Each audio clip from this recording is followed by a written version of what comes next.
જો તમને દેખાડું, આ સામે છે, આ વચ્ચેનો રૂમ છે આવડો, આ છેલ્લો રૂમ, આ બાજુ રસોડું, આ બાજુ અંકિતનું ઘર છે. એટલે આ ઘરમાં ઘણી બધી યાદી છે મારી, અમારા બધા નાનપણની, અમારા બધાની. રોકડિયા દર્શન કરી લઈશું અંદર મંદિરમાં જઈને. ખ્યાતિ એનું કામ કરે છે. Hello guys, welcome to my new vlog. તો આજે સવારમાં આપણે વહેલો નાસ્તો કરવા બેસી ગયા. અને જો ખ્યાતિબેન જો છે નાસ્તો કરે છે. આજે હરખ છે અને બહાર જવું છે અમારે, દાદીમાં પાસે જવું છે. हाय हाय, मैं अपनी दादी के पास जाऊंगी. दीदी नाश्तो करे है, हम બધા नाश्तो કરી છે.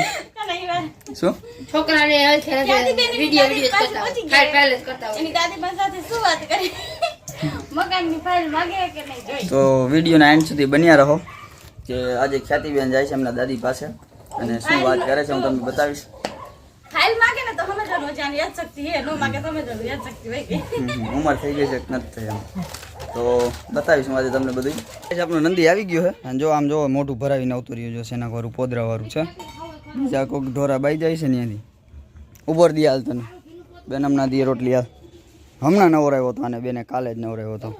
કેવો ભરાઈને આવતો રહ્યો જો છે. બેન હવે ખાવા દે છે ને પાછું નવરાવીને સાફ કરી દે છે મોટું બોટું.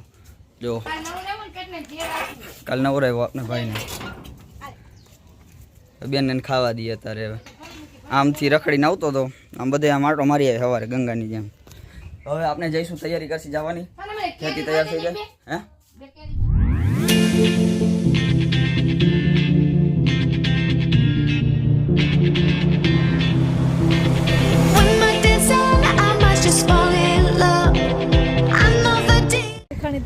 જો ગાઈસ અમે આમરોણ પહોંચી ગયા હે. આ આમરોણનો ટાંકો છે અને તમે મારી પાછળ જોઈ શકો કે આમરોણ છે અને બસ સ્ટેશન છે. હવે આ બધું પાડીને ખોદીને જો તમે રોડ બનાવે અહીંયા નવા છે. જે જૂનું આમરોણ હતું ને ત્યારે જે ફિલિંગ આવતી આમરોણ ઊભું રહેવાની હવે આવતી જ નથી. અમે આમરોણ પહોંચી ગયા. આ પાછળ બસ સ્ટેન્ડ છે, જુઓ તમે. આ ગાડી આવી ત્યાંથી, એ બસ સ્ટેન્ડ છે આમરોણનું. અને હવે આપણે આમ સીધું જવાનું હોય આપણે જીરાગઢની ધાર, મામાની ગામ. એટલે પહેલાં ધાર આવશે, પહેલાં દુધઈ આવશે, પછી ધાર આવશે ને ધારથી આપણે જવાનું જીરાગઢ. ખ્યાતિ કે 2 મિનિટ ઊભી રાખ, પાણી પી લઉં. તો જો એ પાણી પી લીધું અને બોટલ મૂકે તો આપણે ફટાફટ પહોંચી જાય મામાને ઘરે. મામાની તો લગભગ વાડીએ જ વયા ગયા છે, એટલે આપણે કદાચ વાડીએ જવાનું થાય તો વાડી આટો મારી આવશે. અને બા ઘરે હશે તો ઘરે બેસી જલપા હશે જ એમ તો આપણે ફટાફટ પહોંચી આવીએ. હવે આમરોણથી જાય જીરાગઢ. તૈયાર? હાલો ખ્યાતિબેન તૈયાર થઈ ગયા, આપણે જાય હવે.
જો ગાઈસ આ અમારું જૂનું ગામ મામાનું છે.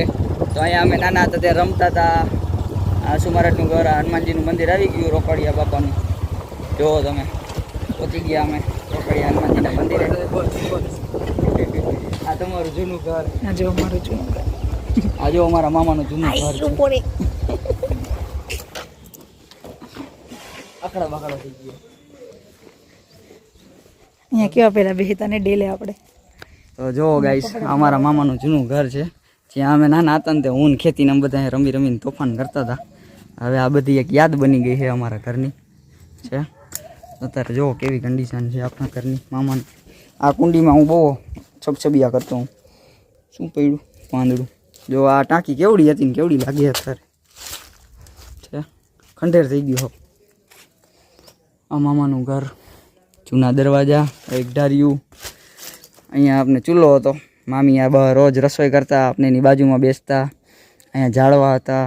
કેવું થઈ ગયું હવે બધું છે. તો આ બધી યાદી હવે આપણને લાગે. અહીંયા આપણે નાના હતા ત્યારે રમતા ત્યારે કેવડું મોટું ફર્યું લાગતું હતું, હવે બધું હવે નાનું નાનું લાગે. તો તમને એક ધાર્યું, જો આને એક ધાર્યું કહેવાય. ત્યાં મારા નાના બળદને ભેંસને એને બાંધતા. અહીંયા આ હું નાનો હતો ને તે મને બહુ જ ઊંચું લાગતું, એમ થાય હા કેટલું ઊંચું આમ જો અત્યારે હાથ પહોંચી જાય મારો એટલું થઈ ગયું. આવું આ બાથરૂમ છે, બહુ આમ કેવું થઈ ગયું, કેવી યાદ હતી આ બધી દિવાલે એટલી ઊંચી ઊંચી લાગતી હું નાનો હતો ને ત્યારે. અને મારો સ્પેશિયલ ફેવરિટ ઓટો આ હતો, આ ઓટે હું બેસતો.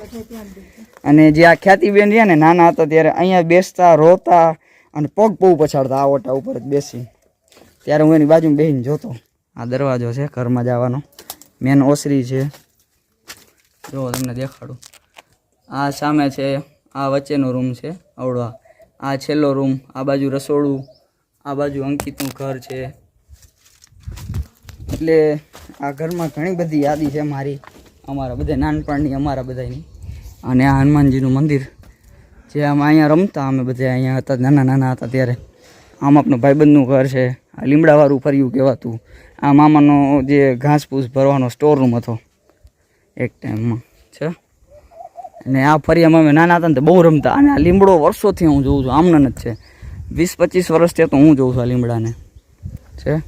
બધું એક યાદ બની ગઈ હવે ગામડામાં મામાના ઘરની.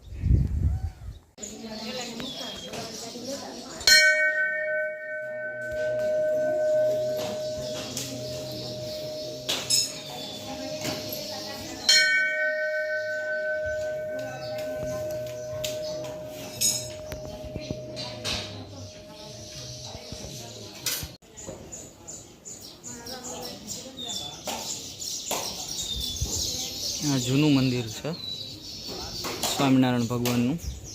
અને આ બાજુ આપણે રોકડિયા દાદાનું મંદિર છે. આ ઓફિસ છે. જો આ બધું આખું ગામ હતું એક ટાઈમમાં. અને સામે છે રામ મંદિર છે. અહીંયા અમારે પહોંચવું હોય ને તો એમ થતું ઓહો રામ મંદિર આખું છે જે સામે દેખાય ત્યાં.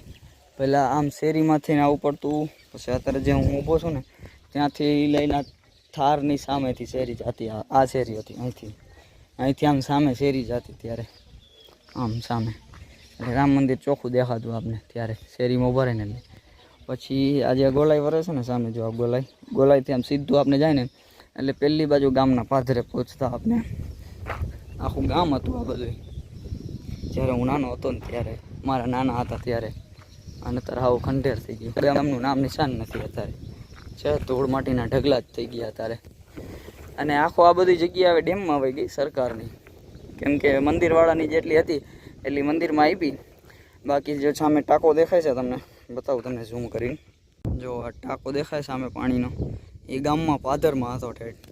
પછી સામે જે મંદિર દેખાય શંકર ભગવાનનું મંદિર છે. આ બંગલો છે, આ બંગલાવાળું જ કહેવાતું આખું ગામમાં કે આ બંગલાવાળું મકાન એમ. આ બધી વસ્તુ ત્યારે હું મારા નાનાના ઘરે ઊભો હોય, તે નાનાના ઘરથી હતો ને ત્યારે બહુ જ છટ્ટું લાગતું એમ. તો ઓહો આટલું બધું આખું છે. અને અત્યારે કાંઈ નહીં, આટલું છે નજીક એમ થાય. સામે ડેમ તો એમ થતું, સામે પેલી બાજુ ડેમ છે હાજી 4, એ બહુ જ એમ થતો આખો છે. જો આ રહ્યો ડેમ છે, 52 પાટિયાનો ડેમ છે આ. અને જ્યારે અમે ઘરેથી આવતા અહીંયા મામાની ઘરે ત્યારે આપણે પેલી બાજુ જે પવનચક્કી દેખાય છે ને સામે, ત્યાં ઊભા હોય. ત્યાંથી અહીંયા આવવામાં પણ એમ થતું ઓહો આટલું બધું આખું. અને આ બધું નજીક લાગવા માંડ્યું. કેટલું આમ ગામ વિખાઈ ગયું, આખું ગામ ખંડેર થઈ ગયું છે પહેલાં જેવું. હું જ્યારે નાનો હતો અહીંયા રમતા અમે બધા, અંકિત ને અમે બધા, ત્યારે કેવી મજા આવતી હતી અહીંયા રહેવાની, રમવાની. હા અત્યારે આવું ખાલી ખપ થઈ ગયું બધું, એમ કાંઈ નથી હવે. અહીંયા ખાલી મંદિર છે રોકડિયા દાદાનું, હનુમાનજી મહારાજનું મંદિર છે, રોકડિયા દાદા નામ છે એમનું. તો ખાલી આજે એટલે બધા જાત્રા ઉપર કરવા આવે, જાત્રા કરવા બસ એના માટે જે ઉતારો ને એ બધું છે ભોજનાલયની. બાકી આખું ગામ ખાલી. અને આપણું હવે અંકિતની જે એ નવા ગામમાં ત્યાં જવાનું છે. એ ગામ હવે નવું બની ગયું, અહીંથી 1 કિલોમીટર આગું છે ખાલી. તો બાકી આ જે જૂનું ગામ હતું એ આખું ખંડેર થઈ ગયું. ખંડેર મતલબ પડી જ ગયું બધું, હવે ડેમમાં વયું ગયું બધું એ જગ્યા આખી. તો એ નદી હતી ખાલી, ડેમ હતો જ નહીં, ખાલી નદી જ હતી. નદી જ કહેવાતી બસ. હરવેરે બધું ડેમમાં વયું ગયું આમાંથી. અહીંયા ઘર હતું મંદિરની બાજુ. આ ઘર હતું કોક ગામમાં રહેતા ત્યારે. આ ઘરમાં આપણા આમ જોવા જઈએ તો આપણે કોકના ઘરમાં ઊભા છે ત્યારે. આ બધું ઘર હતી, આ ઘરની જગ્યા છે. ત્યારે આપણે નાના હતા ને ત્યારે દરવાજો જોઈને ભાગી જતા, દરવાજામાં પાણા મારીને ભાગી જતા. અને અત્યારે આપણે એના જ ઘરની જગ્યામાં ઊભા છે. કેવું લાગે આમ. સામે મંદિર છે અને અહીંયા એક દુકાન હતી. એ ભાઈનું નામ તો હું ભૂલી ગયું. ત્યારે હું નાનો હતો ને ત્યારે પાન ને એવું લેવા આવતો. મીઠું પાન, મીઠો માવો, ચોકલેટ, જે સામે ઝાડવું દેખાય ને એની બાજુમાં જ જગ્યા હતી ત્યાં. આટલામાં અહીંયા જ હતી એની દુકાન. દિલાભાઈ કે કંઈક નામ હતું એ ભાઈનું. ત્યારે એની પાસે બહુ ચોકલેટ ખાતો નાનો હતો ને ત્યારે. ચોકલેટ ને મીઠો માવો ને એવું લેવા જતું. હવે આખું ગામ ખાલી થઈ ગયું. રામ મંદિરની હાલત જોવો તમે, થઈ ગઈ કેવી થઈ ગઈ છે અત્યારે. અહીંયા નીચે અમે રમતા અને નીચે શેરડી નીચે બેસીને. આ શેરી હતી આમ જવાની. આખી શેરીનો ભાગ હતો આ થાંભલા સુધી. થાંભલાથી આપણે વળાંક વળતા અને સામે ઘર હતું. અને આ રામ મંદિરમાં અમે બહુ બેઠા. ગરમી થાય એટલે અહીંયા આવતા રહેતા બેસવા માટે, કેમ કે પવન મસ્ત આવતો આ મંદિરમાં. છે હવે કેવી ખરાબ હાલતમાં થઈ ગયું છે મંદિર. પગથિયા આપણે આ પાઇપ ઉપર લપસ્યા બહુ ખાધા, બહુ રમતા. અને અહીંયા આવતા ને ત્યારે છે સામે રામ ભગવાનનો દરબાર હતો. અને અત્યારે દરબાર સાવ ખાલી થઈ ગયો છે. જેમ રામ વનવાસ ગયા હોય એવું લાગે છે અત્યારે. કેવું થઈ ગયું ખાલી હાવ. જુઓ તમે કેવું ખંડેર થઈ ગયું હોય મંદિર. રામ મંદિરનો ત્યારે નાના જીવતા ત્યારે જમાનો હતો આ મંદિરનો. આખું ગામ આ મંદિરમાં દીવા કરવા આવતું. આખું મંદિર હર્યું ભર્યું રહેતું ત્યારે. આખા ગિરનારનો સીન દોર્યો છે. ગિરનાર પર્વતનું આખું દ્રશ્ય દોર્યું છે અહીંયા. ઉપસેલું છે, મતલબ આમ ચિત્ર નથી, ચિત્ર જ છે પણ આમ ઉપસેલું છે એવું. આખા ગિરનાર પર્વતનું દ્રશ્ય બતાવ્યું છે અહીંયા. દામોદર કુંડ છે નીચે. પછી આ મેન દ્વાર છે લગભગ ગિરનારમાં જવાનો.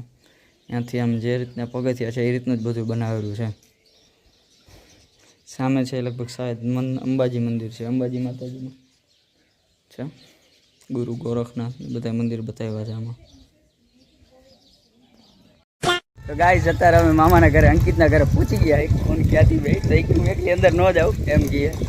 હવે અમે જાય. બા હશે, મામાની તો ખબર નહીં વાડી છે, મામી નહીં હોય. બાની કોઈ દેખાતા નથી. જલ્પાબેન છે જો આર્યા. કા બા કેમ હો? સારું ને? જો આપના નાની માં છે અને આપના જલ્પાબેન. ક્યાં અંકિત નહીં? મામાની વાડી ગયા છે. અંકિતભાઈ સ્કૂલે ગયા. આપને થાય છે ગરમી, પંખો. હા બહુ ગરમી થાય. તો જલ્પાબેન હુતા હતા બાલ્કનીમાં. અહીંયા હુતા જો ઓછીકું રાખીને. શું કહે જલ્પાબેન? સારું અંકિતભાઈ આપણો અંકિત આવી ગયો નિશાળેથી. જમી કરીને બેસી ગયા અંકિતભાઈ. કેવા ખુરશી છે એને જો. આજ નિશાળેથી વહેલા આવતા રહે શનિવારે એટલે ટાટા કરતા જ આવડે આમ થોડાક નજીક તો. ભાઈને જો પગમાં જ મોચ પડાઈ ગઈ આ પગમાં છે. જલ્પા કામ કરે છે. અંકિતભાઈ ખુરશી બેઠા છે જમી કરીને. મોરબી આવવા માટે કહીએ આપને પણ આવવાનું નથી એને ના પાડે. જેવી રાજા સંજમ બેઠા ને લાઈફ હતો એસી. હા ઘડિયાળ લીધી જો. અંકિત એમ કે ઘડિયાળ લીધી. આપણે ઘડિયાળ લીધી. તાર ટી શર્ટના મેચિંગની જ લીધી જો. ખ્યાતિબેન નવરા થઈ ગયા જમી કરીને. હવે અમે નીકળશી મોરબી માટે. મામી કામ કરે છે. હાલો હવે ને મોરબી. તમે જોયું હશે આગળ તો મામાને ઘરેથી આપણે 4 વાગે આવતા રહ્યા હું ખ્યાતિ. આવીને પછી આપણે રેકડીનું માપ લીધું અને અત્યાર સુધી ફૂલ ભાગા દોડી હતી કામમાં, વેફરમાં અને વસ્તુ લેવાની હતી. વેફર ખૂટી ગઈ હતી આપણી પાસે, તો એ લેવા ગયા હતા. લઈને હવે આવ્યા અને કેલ્વિન ગયો છે જમવા. જમીને આવે ત્યાં સુધી આપણે એકલા છે તો આપણે બધું એ કરીને બેઠા તો વિચાર્યું કે આપણે બ્લોગ બનાવી લઈએ. તો જુઓ આજે બધી વસ્તુનો સ્ટોક છે ફૂલ છે. ચમચી બમચી બધું આવી ગયું.